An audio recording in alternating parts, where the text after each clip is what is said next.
உண்மை சொல்லணும்னு நான் வந்து சென்னைக்கு வந்ததே வந்து கம்பன் ஏமான் தான் இலக்கணம் மாறுறது தான் எனக்கு இருக்கு. அஜித்துக்கு வந்து காஸ்டியூமே 5000 ரூபாய்க்கு தான் வாங்கினேன். ஆமா, ஒரு லைன் தின்னாதே இதுக்கு டியூன் போடுங்கன்னு சொன்னாரு. அதோட ஃபிளாஷ்பேக்.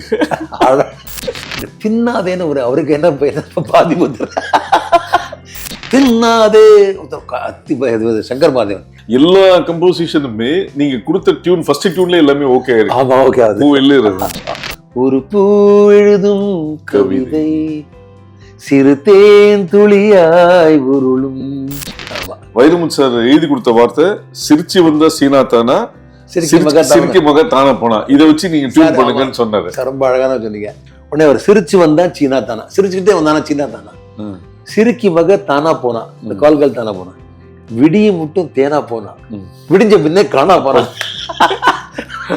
கதை சொல்ல போறேன் விடுகதை சொல்ல போறேன் விடுகதைக்கு விடைய சொன்னா சொத்தெழுதி தாரேன்னு பாட்டு. சார் வைரமுத்து சார் உங்களோட லைஃப்ல ரொம்ப முக்கியமான நபர். அதே மாதிரி அமர்கலம்ல பாத்தீங்கன்னா அவரு சத்தம் இல்லாத தனிமை கேட்டேன் ஹீரோ வந்து அப்படியே வெடிச்சு செதறாரு. இது மாட்டீங்க ஏதோ ஒரு யாரோ மேலேருந்து என்ன சொல்ற மாதிரியே எனக்கு டியூன். சத்தம் இல்லாத தனிமையை கேட்டேன் யுத்தம் இல்லாத உலகம் கேட்டு ஒரு ட்ரூவா இருக்கிற மாதிரி ஆனஸ்டா இருக்கிற மாதிரி உணர்வுகளை கொட்டுற மாதிரி ஒரு பாடல் வேண்டியிருந்தது. அதுல நிறைய லைன் வரும். துரோகம் தாங்கும் இதயம் கேட்டேன்னு வரும். ஒரு கல்லை வந்து தட்டி விடுவாரு, மேலேருந்து கல் உருண்டு துரோகம் மாதிரி அப்படின்ற மாதிரி. சார் இப்போ இந்த காதல் மன்னனோட வந்து ப்ரிவியூ வந்து 4 ஃப்ரேம்ஸ் நடந்தது. அப்போ first time KV sir good luck தேட்டர்ல குட் லக் நடந்தது. அது முடிச்சு வந்தோடனே நல்ல ஞாபகம் இருக்கு எனக்கு. நம்ம எல்லாமே இருந்தோம். யாரு மியூசிக்னாரு, இவர் தான் மியூசிக்கு அப்படின்னோடனே சேர்த்து நான் இப்ப படம் பண்ணல, ஆனா என் கம்பெனி பண்ற படத்துல நீ தான் பண்ற அப்படின்னு தான் பூவேலியும் ரோஜாவனம் நடந்தது. ரெண்டுமே ஹிட். அந்த படத்துல நீங்க இருந்தீங்களா? 2 படம் பெரிய கரெக்ஷனா இருக்கு. அப்புறம் ஆக்சுவலி கேபி சாரோட ஃபார்முலான்றது ஒரு டிஃப்ரெண்டான விஷயம். அவரோட ஆர்டிஸ்டிக்கும் ரியலிஸ்டிக் எமோஷன்ஸ் எல்லாமே இருக்கும். அவரோட பிலிம் மேக்கிங் ஸ்டைல இந்த கம்போசிஷன் பிலாசபி வந்து எப்படி ஷேப் பண்ணுச்சு? ஏன்னா அவரோட இன்டராக்ஷன் எல்லாமே இருந்தது. அவரோட இதுவும் உங்களோட மியூசிக் கம்போசிஷன் பிலாசபியும் எப்படி? அதாவது நான் முதல்ல ஒரு மனிதனா பார்க்க சார் வந்து வேரியஸ் திங்ஸ். ஒன்று வந்து அவர் ஒரு ஒரு படம் வந்து நம்ம பூவேலி கம்போசிங் போது அவர் சொன்னாரு, என்னுடைய ரூம் வந்து பின்னாடி சொம்ப தான் இருக்கு, நீ அங்கே போய் பண்ண அப்படின்னு மாடியில் ஒரு ரூம்ல கொடுத்தாரு. நானும் செல்வா சாரும் அங்கே போய் உட்காந்து ஒரு பாட்டு பண்ணோம். அப்போ வந்து ஒரு ஒரு ஒரு பேப்பர்ல வந்து ஒரு பேப்பர் ஒரு பேனா இங்கே தொங்கிட்டு இருக்கு, அங்கே தொங்கிட்டு இருக்கு, அங்கே தொங்கிட்டு இருக்கு. அப்புறம் கேட்டேன் அவங்கள்ட்ட, எதனால இந்த மாதிரி அங்கங்க பேப்பர் ஒரு பேனா தொங்குது? ஒரு அப்பப்போ ஐடியா வந்தபோது குறிச்சு பாருங்க. இப்போ நம்ம நோட் பேட்லாம் பண்ணிக்கிற மாதிரி அவர் வந்து அப்போ அந்த பிடிச்சி பாரு. ஸோ எனக்கு பயங்கர ஒரு என்ன செய்யுது, ஒரு அதாவது இவ்வளோ பெரிய ஜாம்பான்னு பாருங்க அவருடைய இன்வால்மெண்ட்டு. அதே மாதிரி அவருடைய படங்கள்லாம் அவர்கள் என்னைக்குமே ஒரு பாட்டுக்கு இம்பார்ட்டன்ஸ் உண்டு. அது மாதிரி பெரிய பெரிய இளையராஜா சார் எல்லாரும் பண்ணியிருக்காங்க. V Kumar sir. ஆமா, எல்லாம் அடேங்கப்பா. அந்த ஏதோ அந்த கதையோட எடுத்து போகும். ஆமா, இப்போ 7 ஸ்வரங்களில் எத்தனை பாடலாம் அப்படியே அந்த பாட்டு கூட போவாங்க. ஸோ அந்த மாதிரி இருக்கிற ஒரு கவத்தட்டை வந்து நம்ம படம் பண்றோம்னாங்கிற போது எனக்கு ரொம்ப ஒரு பொறுப்பும் பெருமையா இருந்தது. அதே மாதிரிதான். ஆனா உண்மை சொல்லணும்னு நான் வந்து சென்னைக்கு வந்ததே வந்து கம்பன் ஏமான் தான் இலக்கணம் மாறுறது தான் எனக்கு இருக்கு. குருவே அந்த எஸ்பி பாசுரோட மிகப்பெரிய ஃபேன். கம்பன் ஏமான் தான் அடாடா ஒவ்வொரு பாட்டும் எனக்கு அப்படி ஞாபகம் இருக்கு சார். ஸோ அந்த மாதிரி இருக்கிற ஒரு ஜாம்பான் கிட்ட இன்ஃபேக்ட் இது வந்து ஒரு அதாவது முதல் படம் ஓட்டிட்டோம். ஆனா 2-3 அந்த இதெல்லாம் வந்தது அந்த பூவிலாம். அங்கதான் நமக்கு மிகப்பெரிய ஒரு பாடம் மாதிரி இருந்துச்சு. ஏன்னா குறிப்பா உங்களுடைய ஹாலிவுட் கோலிவுட் இயர்ஸ்ல வந்து மெலோடியஸ் சைக்காலஜிக்கல் டெப்த் வந்து அது கொடுக்கணுன்ற ஒரு கட்டாயத்திலயும் இருந்தது. இன்னொன்னு அவரு பல ஜாமான்களை கடந்து வந்தவர். சோ எல்லா கம்போசிஷனுமே நீங்க கொடுத்த டியூன் ஃபர்ஸ்ட் டியூன்ல எல்லாமே ஓகே ஆயிருக்கு. அது வந்து லைஃப்ல உங்களுக்கு அது மறக்க முடியாது. ரொம்ப அதாவது அதுல வந்து எனக்கு நான் வந்து I should thank Vairamuthu sir also. எப்படின்னா அவரோட வரிகள் சார், ஒரு பூ எழுதும் கவிதை சிறு தேன் துளியாய் உருளும். நீங்க நினைச்சு பார்த்தீங்கன்னா அவ்வளோ அழகா இருக்கும் சார். ரொம்ப அழகா டெப்தா பாடுவாரு. அப்புறம் அதே மாதிரி பூவியில் ஒரு பாட்டு வரும் சார், இது மறக்கவே மறக்காது. அதாவது கேரக்டர் இல்லைன்னா ஒரு வீட்டுக்குள்ள போவாங்க, கார்த்திக் போவாரு. அதுல வந்து அந்த அந்த அந்த பொண்ணோட அப்பா வந்து ராதாரவி சார். அவர் மாத்திரம் இவரை ஏத்துக்கவே மாட்டார். ஸோ ஒரு நாள் கடுப்பாக பேசவே மாட்டேன். இப்போ ஒரு மற்றவ எல்லாத்தையும் ஃப்ரெண்ட்லி ஆயிடுவார், ஆனால் அவர் மாத்திரம் பேச மாட்டேன். இப்போ அது சுச்சுவேஷன் என்ன சொல்கிறாரு கேள்வி சார், செல்வா சார், நம்ம இவர் அதாவது ஒரு பாட்டு பண்ணுவோம் சார், அது விடுகதை மாதிரி இருக்கணும். அவங்க எல்லாரும் இப்படி பேசி இருப்பாங்க, ஒவ்வொருத்தரும் கேட்க ஒரு பதில் சொல்லி வருவாங்க. கடைசியில் எல்லாருமே வந்து என்னத்தை திணறும் போது டப்புன்னு தெரியாமலே ஒரு பதில் சொல்லிடுவாரு. ஸோ பேச்சு வந்துடும் அப்படின்னு சொல்லி ஒரு பாட்டு இருக்கு. கதை சொல்ல போறேன், விடுகதை சொல்ல போறேன், விடுகதைக்கு விடைய சொன்னா சொத்தெழுதி தாரேன்னு ஒரு பாட்டு. இந்த பாட்டு வந்து நீங்க செல்வா சார் என்ன பண்ண ஒரே ஷாட்ல எடுத்தார். ப்ராப்ளி இது ஒன்லி சாங். மனோரமா, நிழல்கள் ரவி, சார்லி, கார்த்திக், அந்த ஹீரோயின் கௌசல்யா, இப்படி எல்லாருமே 10-15 பேர் இருப்பாங்க. எல்லாரும் அவங்க குரல்ல பாடினாங்க. ஸோ இதெல்லாம் வந்து அந்த மாதிரி அந்த ஸ்கூல்ல இருந்தா சார் இந்த பாட்டெல்லாம் வரும். நான் ஒரு சொல்றேன், இவர் யாருக்கு நீங்க ப்ரொடியூஸ் பண்ணாலும், அதாவது அந்த அவரோட இன்புட் இருக்குல்ல, அது எல்லார் மேலேயுமே தெரிஞ்சோ தெரியாமலே செல்வா சார் மேலேயும் வந்திருக்கும், இல்லை என்ன மாதிரி ஆட்களுக்கு வந்திருக்கும். நிச்சயமா. ஸோ அது மிகப்பெரிய ஒரு ஸ்தாபனம் சார் அது. சார் வைரமுத்து சார் உங்களோட லைஃப்ல ரொம்ப முக்கியமான நபர். பொதுவா வந்து டியூனுக்கு பாட்டு எழுதுறது போய் அவரோட கவிதைகளுக்கும் நீங்க டியூன் பண்ணிருக்கீங்க. உதாரணத்துக்கு வந்து வசூல் ராஜால இந்த காடு திறந்து அது, அதே மாதிரி அமர்கலம்ல பாத்தீங்கன்னா அவரு சத்தம் இல்லாத தனிமை கேட்டேன், ஓகேங்களா, அது வந்து அவர் வந்து எழுதின கவிதைகள் எல்லாமே வேண்டும் வேண்டும் இருந்தது, அது உங்களோட மியூசிக்ல கேட்டேன்னு மாத்தினீங்க. அது எப்படி நடந்தது? அதாவது ஒரு படத்துல வந்து ஒரு சிச்சுவேஷன் அப்படின்னா ஹீரோ வந்து அப்படியே வெடிச்சு செதறாரு தன்னோட கோபத்துல. ஆமா. ஸோ அது அழகா ரொம்ப அப்படி சீக்வன்ஸ் வந்து இந்த பாட்டு வரும். ஸோ வந்து அவர் சொன்னாரு, சரண் சொன்னாரு, இது மாதிரி நீங்க பாட்டு பண்ணுங்க சார். ஆனா இப்போ வைரமுத்து சார்கிட்ட போய் நான் சொன்னேன் சார், தொடர்ந்து நிறைய அப்படியே கொட்டுற மாதிரி பாட்டு இருந்தா. அப்போ அவர் சொன்னாரு, இதுக்கு நம்ம ஒன்று பண்ணுவோம், அவரோட புக் இந்த இருக்கு, அதுல நான் வந்து தரேன் அப்படி சொல்லி அவரோட வந்து அது நீ சொன்ன மாதிரி இந்த வேண்டும் வேண்டும் இருந்தது அதெல்லாம் அப்படியே கட் பண்ணி இப்போ எனக்கு ஞாபகம் இருக்கு, அவர் அப்படியே கட் பண்ணி அந்த பெண்ணாலே கேட்டு அந்த புக்ல அவர் தான். ஸோ அந்த கேட்டு கொடுத்தாரு. நானும் இதை பார்த்த உடனே இது போக மாட்டீங்க, ஏதோ ஒரு யாரோ மேலேருந்து என்ன சொல்ற மாதிரியே எனக்கு டியூன், சத்தம் இல்லாத தனிமையை கேட்டேன், யுத்தம் இல்லாத உலகம் கேட்டு, நான் அப்படியே பாடிட்டே போயிட்டேன் அந்த பாட்டை. நம்ப மாட்டீங்க, ஒரு பாதி வரையும். ஸோ அந்த கம்போசிங் வந்து அந்த ஃப்ரேம் ஒர்க் கம்போஸும் ஒரு 10 நிமிஷத்துல முடிஞ்சுது. அப்புறம் அந்த டியூனை வந்து நம்ம அவர்கிட்ட சொன்னோம், சில கதைக்கு ஏற்ற மாதிரி சில இதை வேண்டும், இதை கேட்டேன்னு அதை கேட்டேன்னு வரும், அதெல்லாம் வரும். ஆனால் இதுதான் அதோடைய மிகப்பெரிய ஒரு ஸ்டார்டிங் பாயிண்ட். ரெண்டாவது அதை எடுத்த உங்களுக்கு நீங்கள் அந்த ப்ரொடக்ஷன்ல இருந்திருக்கீங்க, உங்களுக்கு ஞாபகம் இருக்கும், அஜித்துக்கு வந்து காஸ்டியூமே 5000 ரூபாய்க்கு தான் வாங்கினாங்க. ஆமாம். இப்போ வந்து வெறும் அந்த பாண்டி விசாரில் போய் ஒரு some jeans some t-shirt road side தான் வாங்கினாங்க. ரோட் சைடு மீன்ஸ் அது யதார்த்தமாக வாங்குறதுக்கு. ஒரு ஸ்டைல் சில்வர் செயின் வாங்கினாங்க.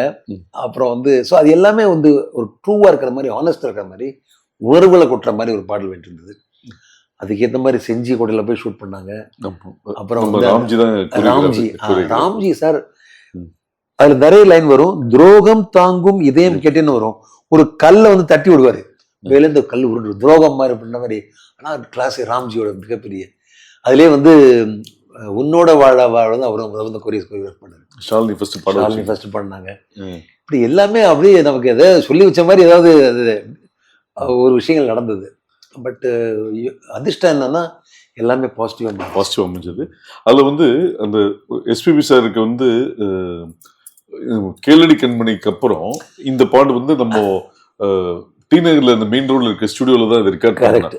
சோ வந்து ஒரு வாட்டி டியூனை கேட்டு ஒரு ரிஹர்சல் ஒரே டைக்ல அவர் பாடினாரு. இது அந்த மொமெண்ட் எப்படின்னா இது வந்து ரொம்ப கஷ்டமான ஒரு செட்டப் சார். இது என்ன பாட்டு பாடுறதுங்கிறது வந்து இது வந்து பல்லவி சரணம்னு கிடையாது. இது இப்படி போகும் ரிப்பீட்டேஷன் கிடையாது, டியூன் ரிப்பீட்டேஷன் கிடையாது, வரிகள் ரிப்பீட்டேஷன் கிடையாது. தொடர்ந்து நான் ஒரு 90 வரி 4 நிமிஷத்துக்கு பாடினேன்னா அது அவரை மாதிரி ஒரு பெரிய ஆளால் தான் பாட முடியும். அதுவும் நாங்கள் ரெக்கார்ட் பண்ணுற போது கொஞ்சம் மாற்றி ரெக்கார்ட் பண்ணோம். அதாவது அந்த ஒரே மூச்சில் பாடுறது கொஞ்சம் டெக்னிக்கலாக வருது. ஆனால் அதெல்லாம் அவர் தான் பாடி கொடுக்க முடியும் சார், வேற யாராலும் போட முடியாது. அதெல்லாம் நாங்கள் நிஜமாவே அந்த ஒரு எங்களுக்கு மிகப்பெரிய ஒரு பூஸ்ட் கொடுத்தது அந்த பாட்டு தான். எனக்கு இன்னொரு சுவாரஸ்யமான சம்பவம் ஞாபகம் இருக்கு. வைரமுத்து சார் வந்து உங்களுக்கு 2 சேலஞ்சு கொடுத்தாரு. ஒன்று வந்து ஒரு லைன் தின்னாதே இதுக்கு டியூன் போடுங்கன்னு சொன்னாரு. அதோட சொல்லுங்க இது எப்படி சார். நான் வந்து அமர்கலம் படம் கம்போஸ் பண்ற போது கொடைக்கானல் உட்காந்துருந்தோம். அப்போ வந்து பாட்டுலாம் பண்றோம். அப்பெல்லாம் சார் பாட்டுக்கு அப்பெல்லாம் ரொம்ப ஜாலியா இருக்கு. அப்படின்னா music director, lyric writer, director, அப்புறம் அவங்க ஃப்ரெண்ட்ஸ் எல்லாம் உட்காந்துட்டு இது எப்படி பண்ணலான்னு ஒரு சிந்தனை கிரியேட்டிவ் தானே. ஸோ அவர் எப்படி பேசிட்டு போது என்கிட்ட சொன்னாரு, யோ இந்த தின்னாதேன்னு ஒரு அவருக்கு என்ன பாதிப்பு தின்னாதே நான் பிடுங்க என்ன இம்சப்படுத்தாத அப்படின்னு ஒரு வார்த்தை அது, என்ன தின்னாதப்பா அப்படின்னு ஒரு பையன் அவர் சொல்ற அந்த வார்த்தையை வச்சு ஒரு பாட்டு பண்ணலாம். இப்போ நம்ம சொன்ன இது மாதிரி இந்த மாதிரி ஒரு தின்னாதே, அது ரொம்ப இன்ட்ரெஸ்டிங் வார்த்தை, இதை வச்சு பாட்டு பண்ண அப்படின்னாரு. ஸோ நான் வந்து சரி சார், ஆனால் இந்த படத்தில் இப்போ டைம் இல்லையே, இப்போ இந்த இடம் இது அதாவது அதெல்லாம் முடிஞ்சு போச்சேன் சொல்லி அடுத்த படம் கரெக்டாக சரண் சார் என்ன பண்ணாரு, பார்த்தேன் சத்தியம். அப்போ வந்து தின்னாதேன்னு போடணும். நான் சொன்னேன் அவர் சொல்லியிருக்காரு பண்ணிடுவோம் அப்படின்னு. அப்போ வந்து அந்த பாட்டோட போய் பாருங்க, தின்னாதே சங்கர் மாதேவன் என்ன தின்னாதே நான தின்னாதே, ஆனால் இப்படி தின்னாதே அப்படி தின்னாதே, என்ன கொலை பண்ணாதே, என்ன இம்சப்படுத்தாதேன்னு கத்துவாரு. உடனே அவன் வந்து கூல சீ சீ சீ சீ சீ சீ சீண்டாதே என்ன சீண்டாதே, அழகா இருக்கும் அந்த கான்ட்ராஸ்ட். ஸோ அந்த மாதிரி அவர் கேஷுவலாக அவர் தின்னாதேன்னு சொன்னது அது ரொம்ப பிரசாந்த் சிம்ரன் ஆட் பண்ணுவாங்க பாட்டு. ஸோ அந்த மாதிரிலாம் அந்த கவிஞருடைய கிரியேஷன்ஸ் இதெல்லாம்.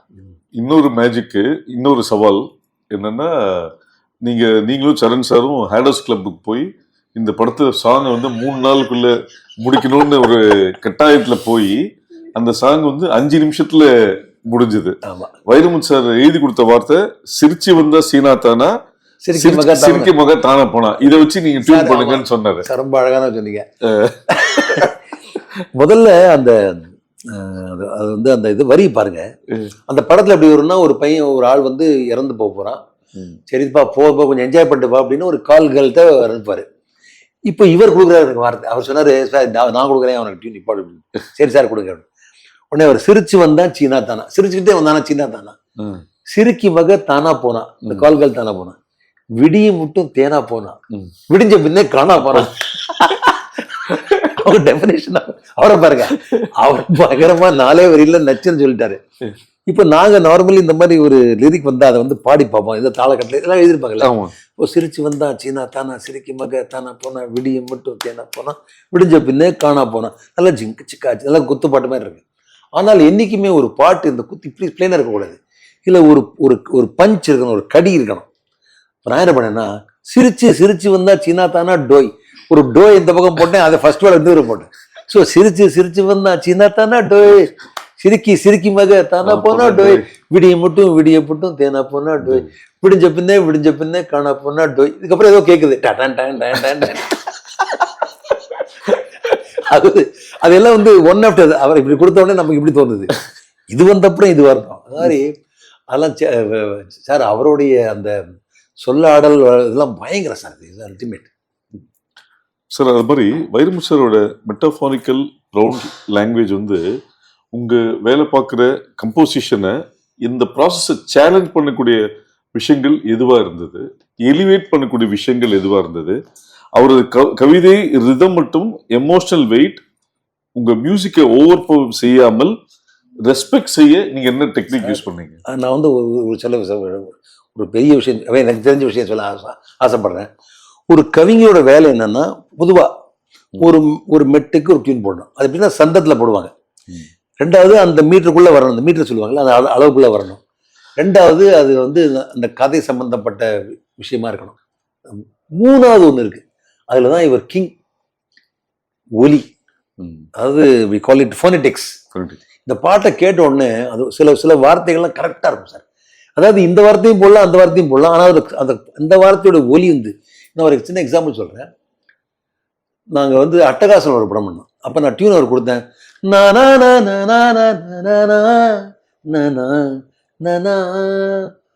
சொன்னாரு என்னப்பா இது ஜிக்ஸாக், அதாவது குரோமேட்டிக் நோட்ஸ்னு சொல்லுவோம், இப்படி இப்படி இப்படி கொஞ்சம் ஒரு மாதிரி ஸ்ட்ரைட்டா வராம இப்படி ஒரு மாதிரி இப்படி ஜிக்ஸாக்கா வரும். அப்போ சொன்னாரு, இதை வந்து அவர் நான் எழுத போனது, அடுத்து அவர் தனி ரூம்ல உட்காந்து எழுதிருப்பாரு. திடீர்னு ஓடி வந்தார், பிடிச்சிட்டையா இது வந்து உன்னை கண்டேனே பார்த்தேனே தின்னேனேன்னு நல்லா இருக்காது, நச்சென்று இச்சொன்று தந்தாயே அப்படின்னு அந்த நச்சு இச்சு தந்தாயேன்னு அதுதான் அப்படி. ஸோ அந்த sense of first of sounding, அப்புறம் எதனால இந்த பாட்டு அதுக்கு நிகர் அவர் தான் sir. Amazing is what sense that. 2வது அவர் இன்னொரு மிகப்பெரிய ஒரு விஷயம் என்னன்னா, அந்த முதல் அப்படியே அடிப்பார் ஒரு அடி, அதில் அவ்வளோ ஒரு விஷயம் இருக்கும்.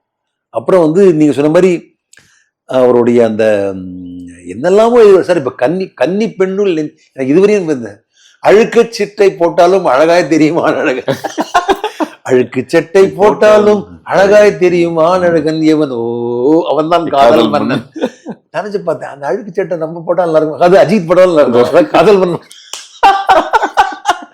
ஸோ அந்த மாதிரிலாம் ரொம்ப ஒரு நல்ல பண்ணுவார் சார் அவர். இது ஃபண்டாஸ்டிக். ஸோ இந்த மாதிரிலாம் வந்து சார் அந்த பாட்டுங்கிறது என்னை பொறுத்த வரைக்கும் ரெண்டும் கலந்து அது ஒரு ஒரு கலந்து வந்தால் தான் அவருக்கு ஃபுல் இம்பேக்ட் இருக்கும். ஸோ அதனால் அவருடைய நான் எனக்கு நிறைய பாடல்கள் இப்போ நான் ஒவ்வொரு பாட்டையும் நான் டீகோட் பண்ணி பார்க்குற போது எத்தனை விஷயம் போட்டிருக்கேன் சார். சார் வெறும் பார்த்தேன் பார்த்தேன் பார்த்தேன் ஓகே, சுட சுட ரசித்தேன், சுட சுட என்ன காப்பியா டீயா, ஆனால் அதில் ஒரு ஒரு ஒரு சுட சுட ரசித்தேன் சொல்லுவார். அதே மாதிரி அதாவது ஐ மீன் கவுண்ட்லெஸ். அதே மாதிரி உன்னோடு வாழாத வாழ்வு அழகா, ஆண்மகனை பெண்ணுக்கு பிடிக்காது முரடா உன்னை ரசித்தேன், அந்த பார்த்தா நீங்க அது அப்படியே ஒரு இப்ப எல்லா கேர்ள்ஸுக்கும் அது ஆக்சுவலி பிடிக்குது அந்த பாட்டு என்ன. அதே மாதிரி தீவானா தீவானா ஒரு மார்வாடி பாட்டோடைய ஜெமினில அந்த பாட்டுலாம் அப்படியே அது ஒரு ஹிந்திக்கார பொண்ணு பாடுற மாதிரி அதுக்கு அந்த லாங்குவேஜ்லயே போகும். இல்லையா அது மாதிரி அதுலயும் 3 பேக் டிராப் இருக்கும், 3 பேக் டிராப் இருக்கும். சரணுடைய பியூட்டிஃபுல் தாட்ஸ் சார். அப்புறம் வட்டாரம், அப்புறம் வந்து யார் தருவார் இந்த அரியாசனம்னு அந்த ஊர்லயும் இவனா பெறுவான் பரியாசனம்னு அவ்வளவு அழகா சொல்லுவாரு. ஸோ இந்த காம்பினேஷன் இஸ் ஒர்க் சார். அது மாதிரி சார் இன்னொரு முக்கியமான கேள்வி, வைரமுத்தோட வரிகளை வந்து பலர் கவிதைக்கு இசைன்னு பாக்குறாங்க. உங்க கொலாபரேஷன் அந்த பொய்டிக் சோலை நீங்க உணர்ந்து அதே சமயம் கமர்ஷியல் அப்பீலாவும் மற்றும் எமோஷனல் ரெசன்ஸாவும் கொடுக்க என்ன பண்ணீங்க நீங்க? ஒண்ணு. ரெண்டாவது, வைரமுத்து வரிகள் உங்களை அன்கன்டென்ஷனல் மெலடிஸ் இல்லாட்டி ஆர்கெஸ்ட்ரேஷன் பண்ண தூண்டின சாங்னா எதை சொல்வீங்க? எனக்கு வந்து ஒரு பாட்டு ஒன்று சார், இப்போ வந்து வசூல் ராஜால வசூல் ராஜா நிறைய பாட்டு எல்லா பாட்டும் விட்டு ஆனால் இந்த காடு திறந்தே கிடக்குதுன்னு ஒரு பாட்டு, அவரை கவிதை காடு திறந்தே கிடக்கிறது அப்படின்னு பாட்டு. இப்போ இந்த பாட்டு வந்து அவர் எப்படி இந்த பாட்டோட கூட்டு முயற்சி பாருங்க.